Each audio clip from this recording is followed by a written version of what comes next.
Hello, dear Grace Covenant friends. I hope you all are doing well on this Monday.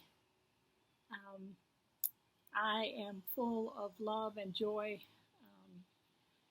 after our wonderful service yesterday and the beautiful gift of words and kindness that you have extended to me. And so I want to thank you from the depths of my being and to remind you that what God brings together in love, God keeps together in love. And so we will always remain connected. I have a story to share with you today for our Monday devotion, and it's called The Red Ribbon. It is a story of hope, and a hope that brings us together and keeps us together. So listen to these words. Not long ago, in a nearby land, a good king looked out over his kingdom. From high in the castle tower, he could see everything: tall trees in the forest, beautiful gardens and farmlands, the crystal blue river, and all the people who lived and worked in the village below. One would think all of these beautiful things in sight, the king would be very happy, but he wasn't. Instead, the king was actually quite sad. All he could see when he looked out his window was terrible sadness in the kingdom, because the people in the village were afraid. The king worried and worried, and the smile that was once on his face had been turned into a big frown. The king knew if he didn't do something to stop the sadness, he and his kingdom might never be happy again. So the king sent royal messengers to find the wisest, most powerful people in the land and invite them to come to the castle to help find a way to save the kingdom. He invited dukes and duchesses, princes and princesses, lords and scholars. When they arrived, he gathered them all in a big room, and he told them about the terrible sadness that he could see from his window. My friends, he said, the kingdom has a great forest with many trees for wood, yet people have no houses. The crystal river is full of fish, and there are farms as far as the eye can see, yet many people are hungry because they have no food. There are people from many nations with much to share, yet I see selfishness and fear. The saddest thing of all, the king said, as his frown grew larger, though I listen as hard as I can hear no children laughing. I can see no children playing. They stay in their homes, afraid to come out. My friends, I need your help. You are my last hope. If we don't stop the sadness, it will soon destroy our kingdom. The sounds of whispers filled the room as the guest tried hard to think of ways to help the king. Your Majesty, someone cried, perhaps you should send a brave knight to conquer this terrible sadness. Yes, yes, agreed everyone. Surely a brave knight could save the kingdom. The king, sitting on his throne, just shook his head. I've already tried that. I sent the mightiest of knights in all of the land to conquer the sadness, but it was too strong. My brave knight was defeated. I've got it, exclaimed another guest. Perhaps the kingdom is under an evil spell. and a great wizard is needed to stop the sadness. Again, everyone agreed, yes, yes, surely a wizard could save the kingdom. Again, the king shook his head. I'm sorry, friends, but you see that I have tried that too. The sadness is not an evil spell. The wizard could not help me. The king could see that even his wisest and most powerful friends had no ideas, and the frown on his face grew bigger and bigger.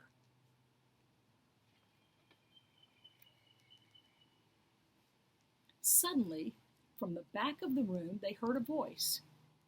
Your Majesty, I know how to conquer the sadness. Everyone grew very quiet, and all eyes looked to the back of the room as a man stepped forward from the shadows.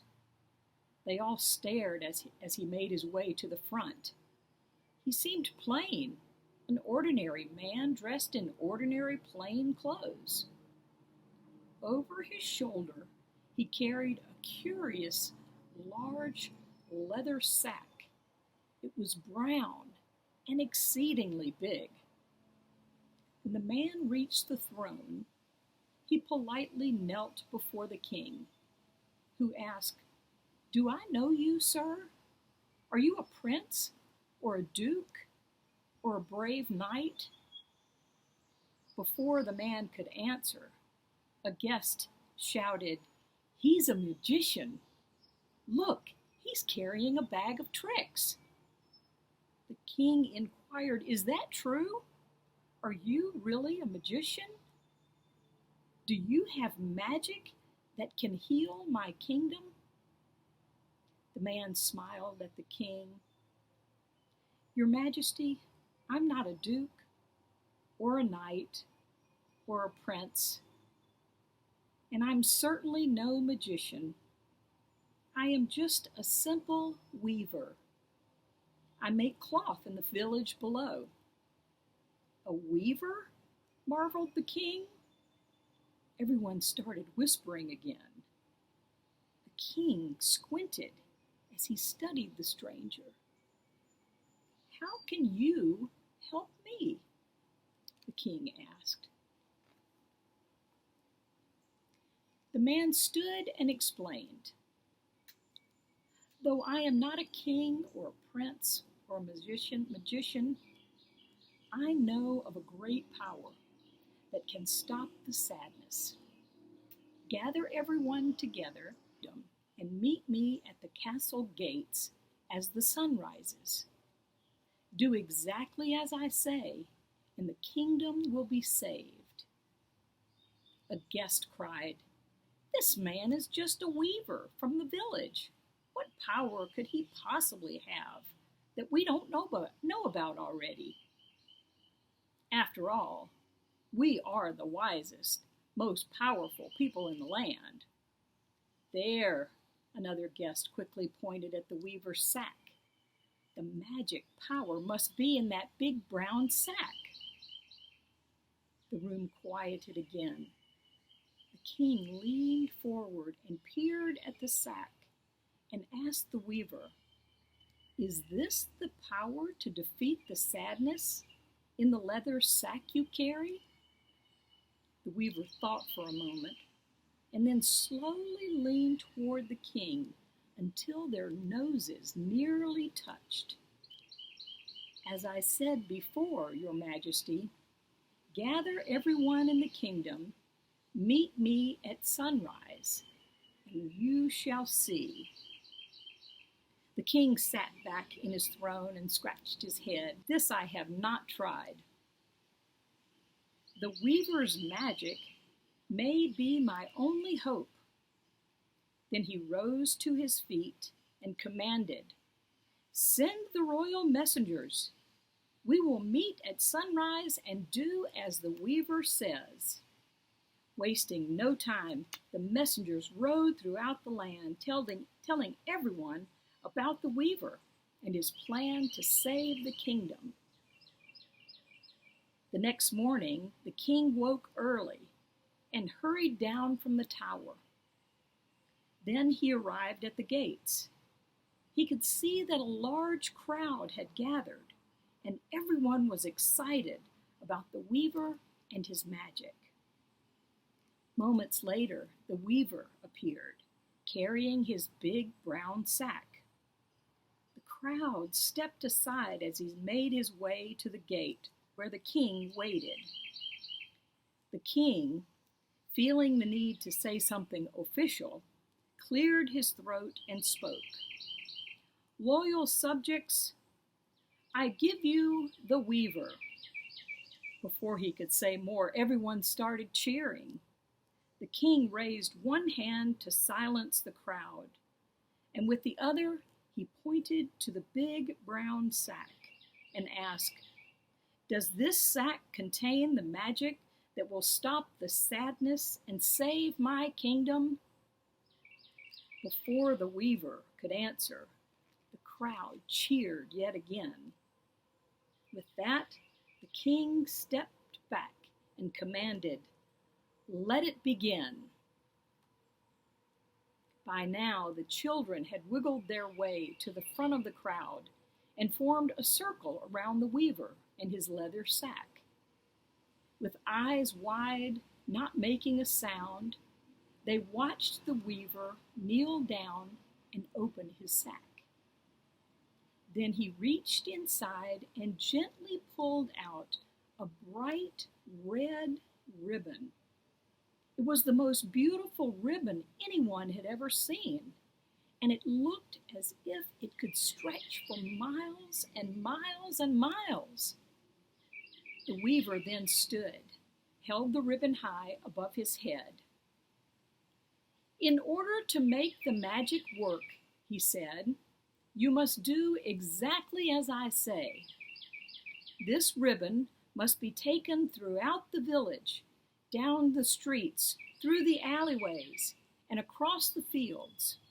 You must take it throughout the kingdom, from the giant mountains to the great blue sea. Remember this, the ribbon must never touch the ground. Now listen very closely, for this is the most important part. Everyone in the kingdom must share this task. If anyone has left out, the magic will be broken and the sadness will return." Then the weaver took the end of the ribbon and carefully placed it in the hands of a small boy standing at the front of the crowd. He told the boy to take the ribbon and lead the way throughout the kingdom. After the boy had taken a few steps into the crowd, the weaver shouted, "Stop!" The crowd gasped as the boy froze. Looking back over his shoulder, the boy could see that if he took one more step, the long ribbon would touch the ground. The crowd was silent. The weaver said nothing. The king was speechless. Then a tiny girl stepped out of the crowd and reached out her little hands, lifted the sagging ribbon high above her head. Without a word, she and the young boy turned and carried the ribbon forward. Now everyone understood. One by one, the people of the kingdom stepped forward to take their share of the ribbon. The banker followed the carpenter, who followed the school teacher, who followed the blacksmith. On and on they came to carry the bright red ribbon throughout the kingdom. Before long, hundreds of people were holding the ribbon. It stretched from one corner of the kingdom to another. They held it high above their heads, just like the little girl, so that it would never touch the ground. The king looked at the people and the ribbon stretching far into the distance. He looked at the leather sack and then at the weaver. "So," he said, "when does the magic begin?" "It's already begun," the weaver replied, and with that he kindly took the king by the arm and led him along the great ribbon. Before long they came to a young girl with the ribbon wrapped around her shoulders. She stood shivering in a thin, tattered dress. Next to her was a man in nice new clothes who couldn't help but ask, "Where's your coat, young lady? It's much too cold to be without a coat." "I have no coat," said the girl. "No coat?"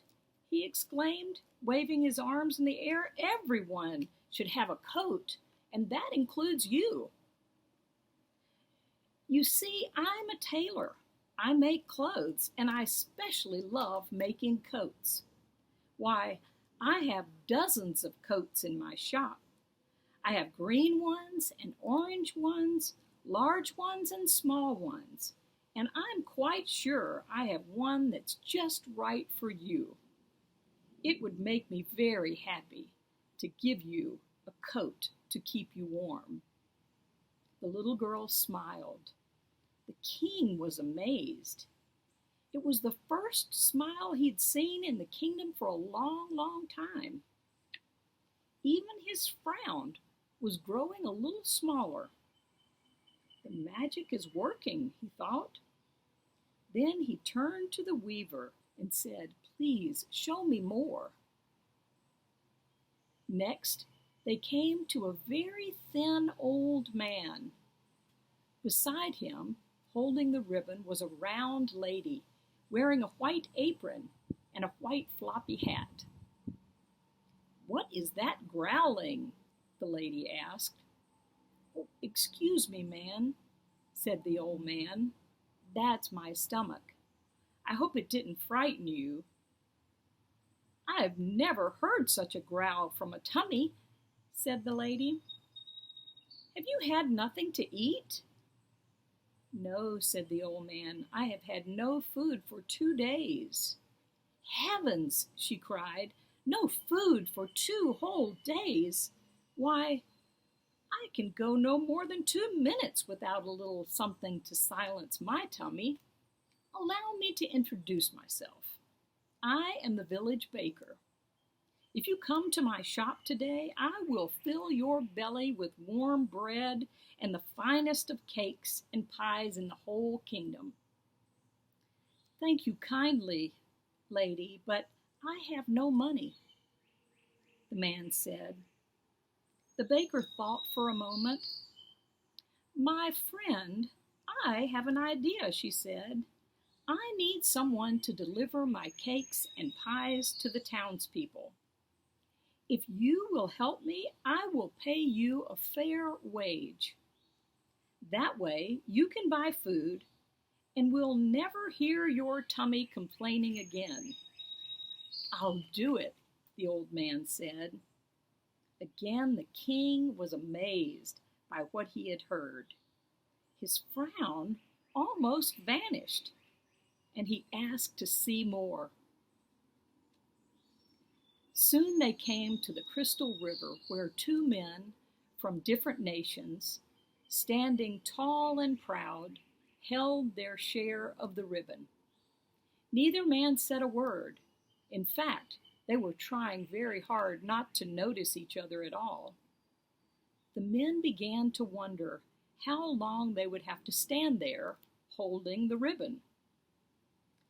"We may be beside each other forever," each man thought, "yet I cannot let go of the ribbon. I will not be the one to break the magic." As time passed, the men realized their stubbornness was silly. If they were going to be together for a long time, it would be much easier to talk rather than to ignore each other. Finally, the silence was broken. "I've noticed that you have beautiful gardens on your side of the river," said one man. "You are quite the farmer." I would like to be able to grow vegetables like yours someday." "Thank you," said the farmer. "And I see you have built yourself quite a barn. You must have cut the wood from the tall trees that grow on your side of the river. You are quite the woodsman. I would like to have a barn like that someday." The two men thought for a moment, and then each man looked at the other and said, "I have an idea." The farmer said, "I will give you some of my vegetables and teach you how to grow a garden like mine, if you will show me how to build barns like yours." "Show you how to build a barn?" exclaimed the woodman. "I can do better than that. Not only will I show you how, I will give you the wood with which to build it." The two men didn't ignore each other anymore. That very day, they built a bridge across the river so they could share with one another. The king was delighted with all that he had seen. His frown was completely gone, and a big smile had taken its place. The weaver said to the king, as they made their way through the entire kingdom, by now, there was a big celebration going on. People cheered, church bells rang, horns blew, and at long last the king could hear the laughter of children. The sadness was gone. The kingdom was saved. The king and the weaver returned to where it had all begun. Approaching the castle gates, they watched as the last person in the kingdom pulled the ribbon from the brown leather sack. Suddenly, the king began to panic. There was still more ribbon in the sack. It must not touch the ground, he thought, and so he raced to catch it. Before he could reach the big brown sack, the last few feet of ribbon lifted out and fluttered in the breeze. Slowly, very slowly, the red ribbon fell softly to the ground. The king dropped to his knees. His sad old frown returned. A tear puddled in his eye and rolled down his cheek. The last hope to stop the sadness and save the kingdom is gone. What on earth will we do now? As the king stared at the ribbon lying on the ground, he noticed something wonderful. People were cheering, bells were ringing, horns were blowing, and the children were laughing. Though the ribbon had touched the ground, the celebration had not stopped. "The magic is still working," the king shouted as he jumped to his feet. "My dear weaver, your red ribbon is more powerful and more amazing than you even imagined. You must tell me how you made it. What is the magic? Where does it come from?" The weaver says nothing, simply held out his hands and pointed toward the people. The king was puzzled. "I don't understand," he said. Then he looked out into the faces of his people and listened to their voices. A big smile covered the king's face, and he realized the magic is not in the weaver's ribbon. The true magic is in the hands and hearts of those who embrace it. And throughout the land, from the castle to the valley, from the crystal river to the big blue sea, one person turned to another and another to another with smiles on their faces and laughter in their voices. They sang and danced, knowing that the kingdom was saved and that as long as their hearts were joined together, they could conquer all sadness and live peacefully ever after.